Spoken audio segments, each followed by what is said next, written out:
Hi everyone, my name is Alman Daniel, and today I am here to speak on and raise awareness on an environmental factor that affects my community greatly at a certain time each year, and that is bushfire.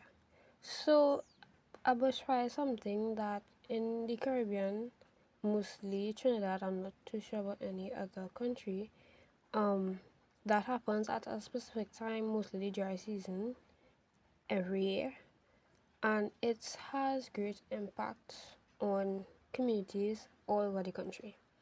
So it causes property damage, it burns buildings and all those things, and which could lead to loss of life in some cases if not handled properly. It disrupts essential services like power lines, water systems, and communication services. Sometimes the fires get caught up, or you could say the lines get caught up in those fires and it is destroyed. It also impacts the air quality. The debris from these fires sometimes linger in the air.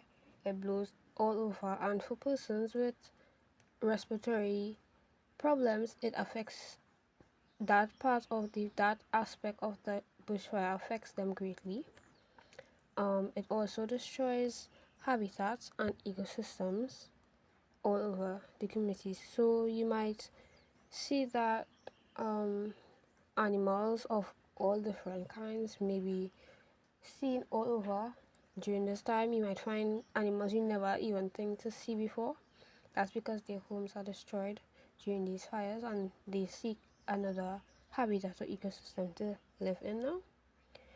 Um, so to be prepared, I listed three things that I see fits that you should have prepared in cases of a bushfire.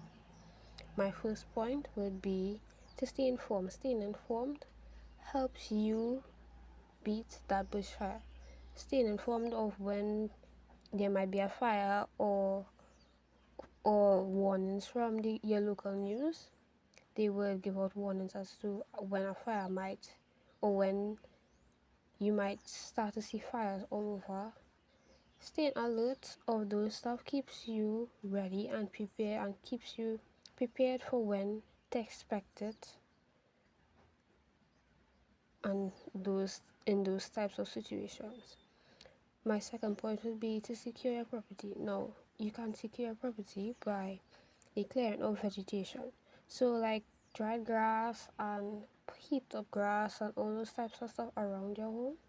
If you could dispose of it properly, along with removing all flammable items, you might have little plastic bottles and all those stuff outside around your home.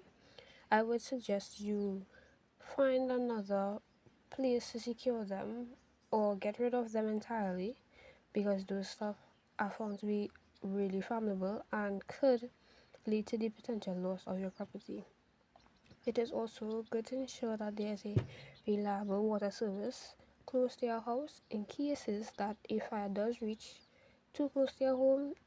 You wouldn't have to run too far to get water. You could easily distinguish the fire right there and then, so it wouldn't reach to damage your property. Third on the list, and last but not least, is I would suggest having an assembled emergency kit.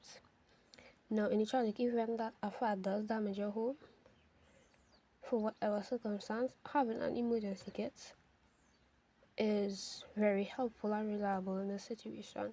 So, in that emergency kit, I would suggest having non perishable food items, a first aid kit, important documents such as your birth paper and those stuff, medications if you do have to take, and flashlights, batteries, and a radio if you see fit. Other items like protective wear and clothing should also be included because those are essential stuff you need to have on. But other than that, you could do your research. I'd also suggest having um, insurance for your house in cases of things like this. It would be very helpful.